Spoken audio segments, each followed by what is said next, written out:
사사기 13장 1절에서 마지막 25절까지 말씀 보도록 하겠습니다. 말씀 볼 때 제가 석절 읽고 우리 성도님들께서 한 절 읽고 교독하겠습니다. 사사기 13장 제가 먼저 석절 읽겠습니다.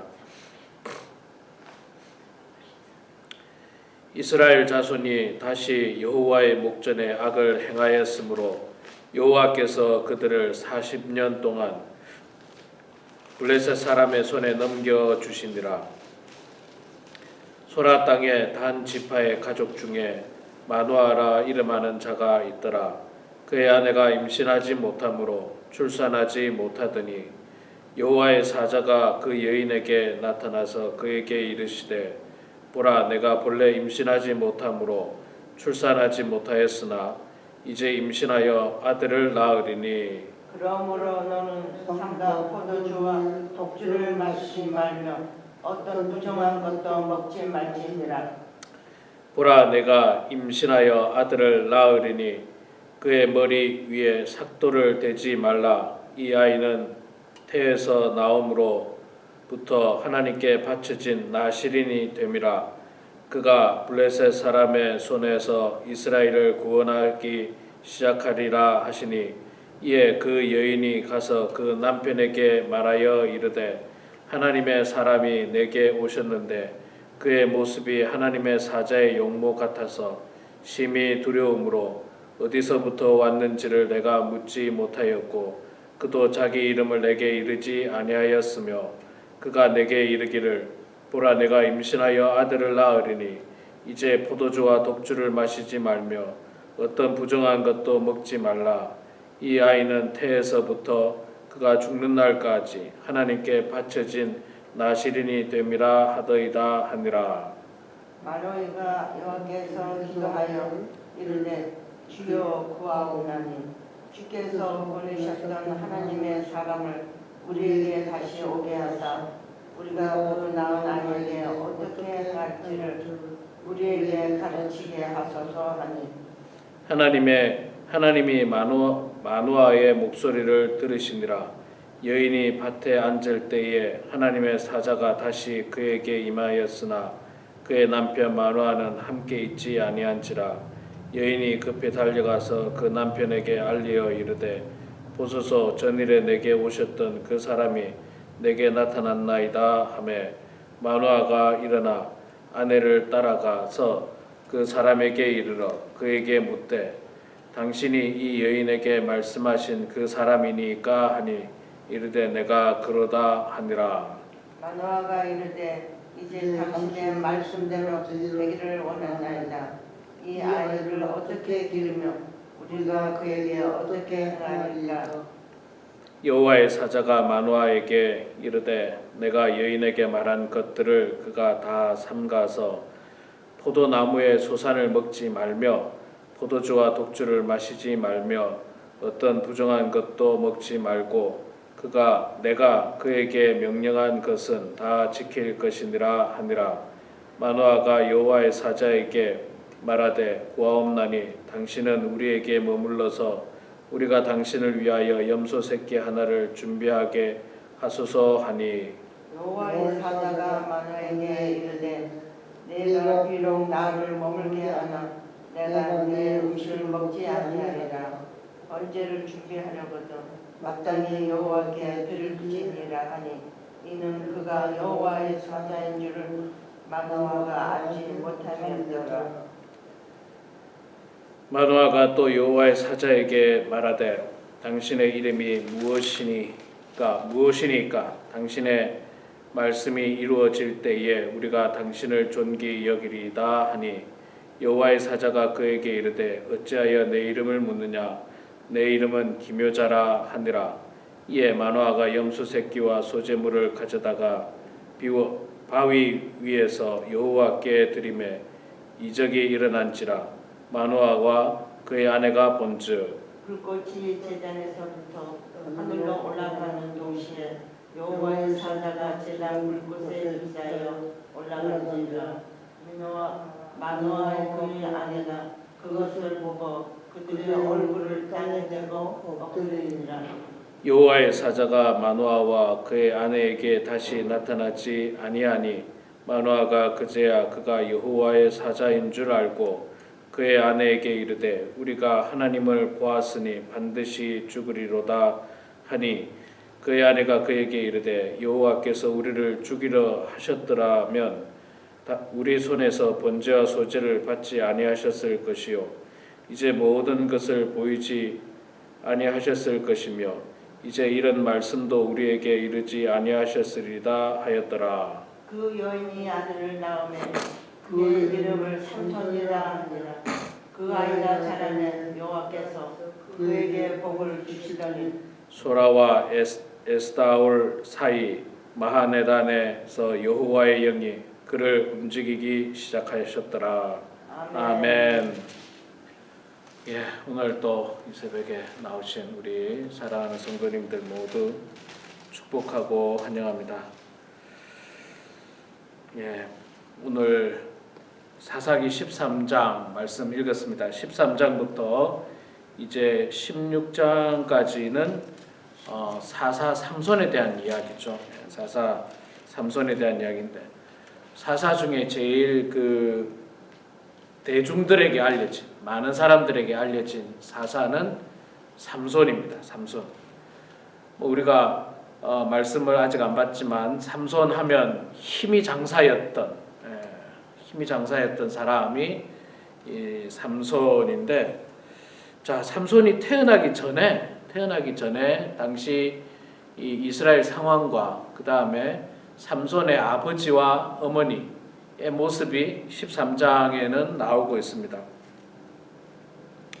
자 13장 1절에 똑같이 또 반복되는 말씀이 나오죠. 이스라엘 자손이 다시 여호와의 목전에 악을 행하였으므로 여호와께서 그들을 40년 동안 블레셋 사람의 손에 넘겨주시느라.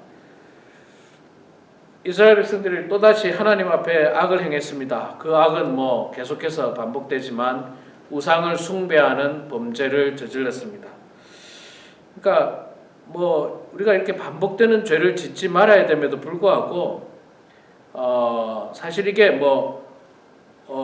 이 사사기에 나오는 이 사이클이 있지 않습니까? 죄를 짓고 고통을 당하고 부르짖고 사사를 주셔서 구원하고 죄를 짓고 이 사이클이 하루아침에 오늘 일어나고 내일 일어나고 이런 게 아니라 자 본문에도 보면 이스라엘 백성들이 여호와 앞에서 악을 행해서 하나님께서 40년 동안 그 고통을 주셨습니다.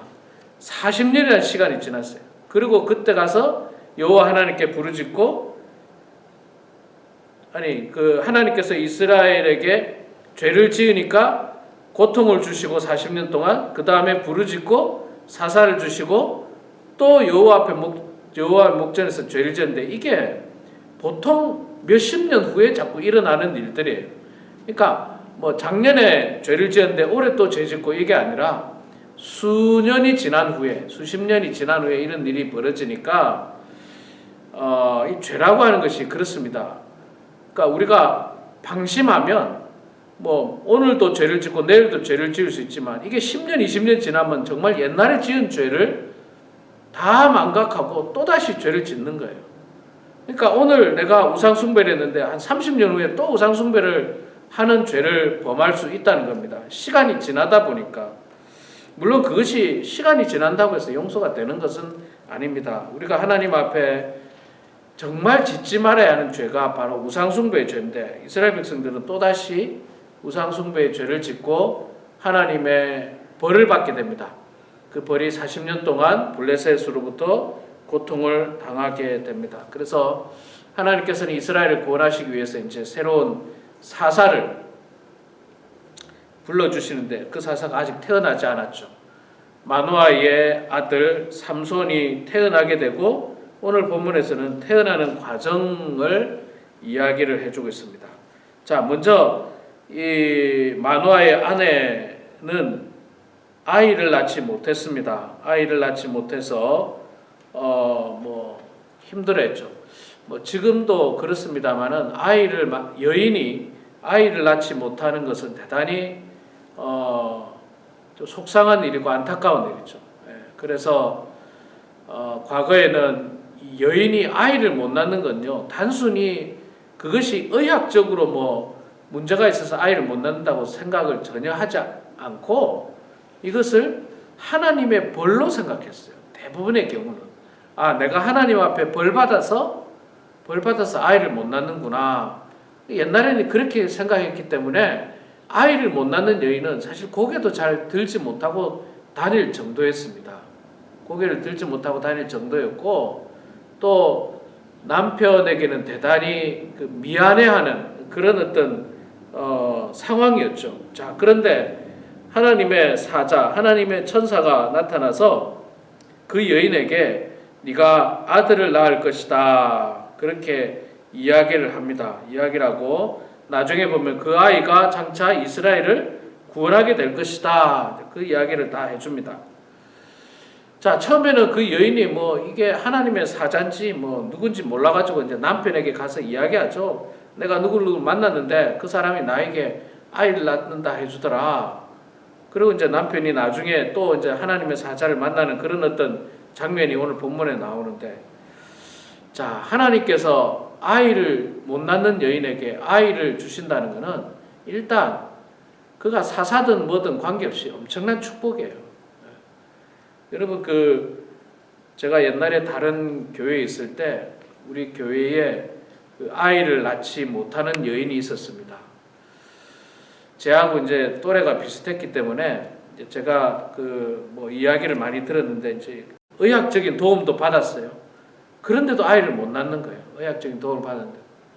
근데 그 스트레스와 그 고통이 정말 이루 말로 표현을 못할 정도더라고요. 그 여인이 너무너무 고통스러워하더라고요. 너무 고통스러워하고 너무 힘들어하고 기쁜 일이 없다는 거예요. 기쁜 일이 없다는 거예요. 기쁜 일이 없고 정말 늘 우울하고 또 남편한테 미안하고 시어머니한테 미안하고 어떤 그런 상황인데, 그런 여인에게 하나님의 천사가 나서 네가 아들을 낳을 것이다.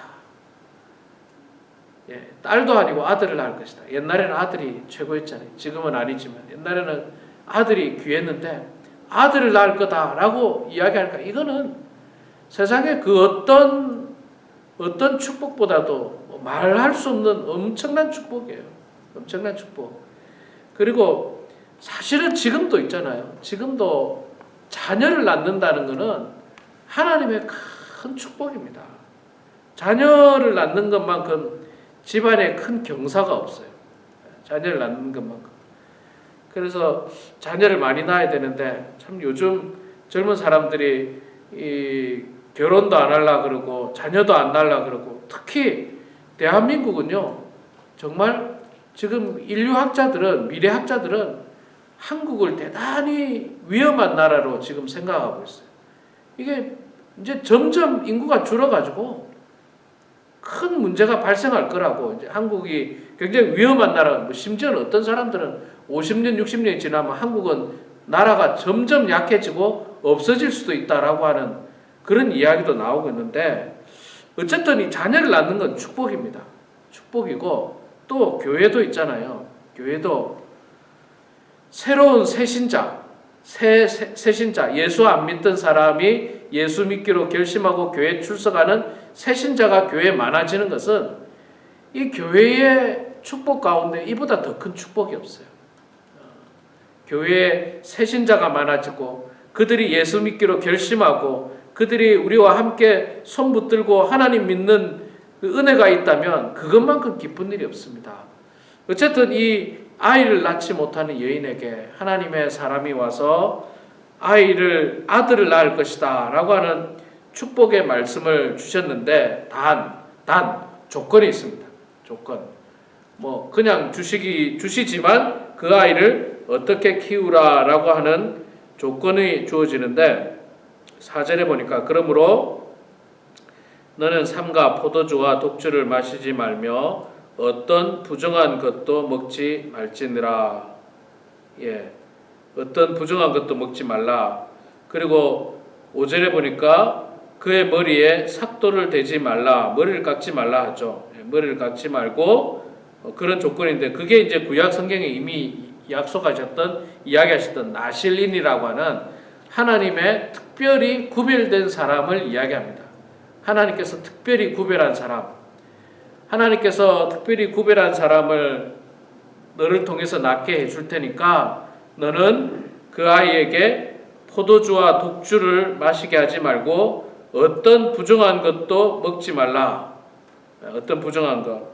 그 다음에 어떤 부정한 것도 만지지 말고 그런 이야기입니다. 또 머리에 삭도를 대지 말라. 이거는 어떤 하나님의 조건이었어요. 하나님의 조건. 특별하게 구별하여 세운 사람이라는 겁니다. 무엇보다도 이 포도주와 독주는 술 취하지 말라는 거죠. 하나님 앞에 구별된 사람은 술 취해가지고 하나님의 사람의 일들을 감당할 수가 없는 것입니다. 그리고 부정한 것을 먹지 말고 손대지 말라. 이거는 이제 그 거룩한 삶을 살라는 거죠. 부정한 것을 손대지 말고 먹지 말고 거룩하게 살라. 율법에 준수하면서 살라. 하나님 말씀을 잘 지키면서 살도록 가라. 라고 하는 하나님의 말씀이었습니다. 자, 이걸 이제 잘 지켜 나가면 됩니다. 그런데 나중에 이제 우리가 보게 됩니다. 비교적 잘 지킵니다. 나중에 이제 삼손이 다 장성해가지고 스스로가 안 지켜서 그렇지 어린 시절은 아마 잘 지키게 됩니다. 자, 그런데 이제 하나님의 사람을 만나는 장면에서 보면 하나님의 사람을 믿지를 못하죠. 마노아가. 당신의 이름이 뭡니까? 묻기도 하고 당신이 도대체 하나님의 사람이 맞습니까? 그런 어떤 의심을 많이 하게 됩니다. 그래서 하나님의 사람이 2번씩이나 이렇게 나타나서 그들에게 확신을 주는데 마지막까지 확신을 못해요. 사실 마노아는 우리 말로 하면 이게 꿈인지 생신지 정말 몰라가지고 확인하려고 하고 묻기도 하고 또 그 사람에게 예물을 드리려고 하니까 나한테 왜 예물을 주느냐, 하나님께 감사의 예물을 올려라, 이제 그런 내용이 이렇게 나오기도 하는데 어떤 학자들은 이것이 믿음이 없는 모습으로 이야기하기도 하지만 그러나 저는 믿음이 없다기보다는 정말 너무나도 축복된 놀라운 사건을 경험할 때 사람이 겪게 되는 어떤 그 당황함 혹은 어떻게 할지를 모르는 몸둘 바를 모르는 어떤 그런 순수한 모습이 아닌가, 저는 그렇게 해석을 하고 싶습니다. 그 마음으로 그 천사를 맞이하게 되는 장면을 우리가 말씀을 통해서 보게 되는데, 자, 이렇듯 하나님께서는 정말 평범한 가정을 통해서도 이스라엘을 구원하실 하나님의 사람을 만들어내시고 또 성장시키기를 원하십니다.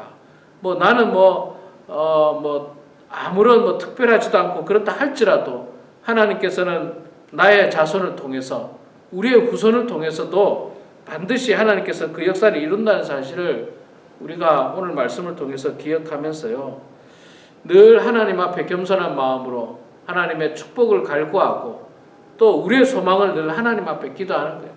자녀가 없는 사람은 자녀를 달라고 기도하고, 자녀가 결혼하지 않은 분들은 또 자녀가 결혼할 수 있도록 해달라고 기도하는 거예요. 오늘 우리 성도님들 가운데는 자녀가 결혼 안 한 분이 정말 많아요. 제가 이렇게 신방을 다녀서 대화를 나누다 보면 정말 요즘은 결혼 안 하는 자녀들이 너무너무 많습니다. 그래서 그 자녀들이 좋은 가정을 꾸릴 수 있도록 여러분 기도해 주시고요. 또 그들을 통해서 귀한 자녀를 낳아서 이 가정 안에 큰 기쁨과 즐거움이 넘쳐날 수 있도록 기도하시고, 늘 소망을 가지고 기도하셔서 하나님의 은혜가 우리 가정 가운데, 여러분들의 삶 가운데 이루어져서 기쁨이 넘쳐나는 그런 우리 모두의 가정이 되길 주의 이름으로 축원합니다. 기도하겠습니다. 사랑의 아버지 하나님, 은혜를 감사합니다. 오늘도 저희들을 사랑해 주셔서 이렇게 새벽 제단을 지키게 해주시고 하루의 가장 귀한 시간에 하나님을 찬양하면서 하루를 시작하게 하시니 주여 감사합니다.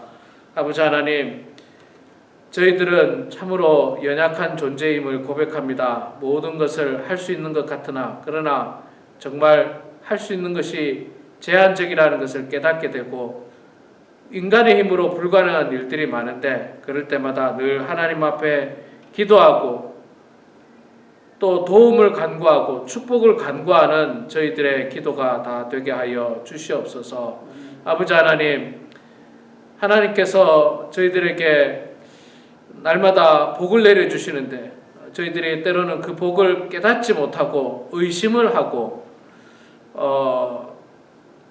마음으로 받아들이지 못할 때도 많은데 아버지 하나님, 저희들이 영적으로 늘 하나님 앞에 깨어 있어서 하나님의 축복이 무엇인지를 잘 깨닫게 해주시고 당연하게 여기지 않고 감사하고 축복으로 느끼는 저희들 다 되게 하여 주시옵소서. 하나님 아버지, 우리 범원 한인교회 사랑하는 모든 성도들 복 내려주시고 마지막 때에 하나님 잘 섬기게 하시고 예수 잘 믿게 하여 주시옵소서. 말씀대로 이 땅에 살아나갈 때 남에 대해서 험담하지 않도록 도와주시고 미워하지 않도록 도와주시고 늘 불쌍히 여기고 긍휼히 여기는 마음으로 아버지 하나님, 저희들의 마음이 정말 성숙한 마음이 될 수 있도록 하나님 아버지 도와주시옵소서. 아버지 하나님, 돌아오는 주일날 저희들이 야외 예배로 또 모이게 됩니다. 주께서 예배하신 성도들을 불러 모아주시고 하나님께서 만드신 아름다운 동산에서 기쁨으로 찬양하고 예배드리며 또한 성도들과 즐겁고 축복된 시간을 가질 수 있도록 도와주시옵소서.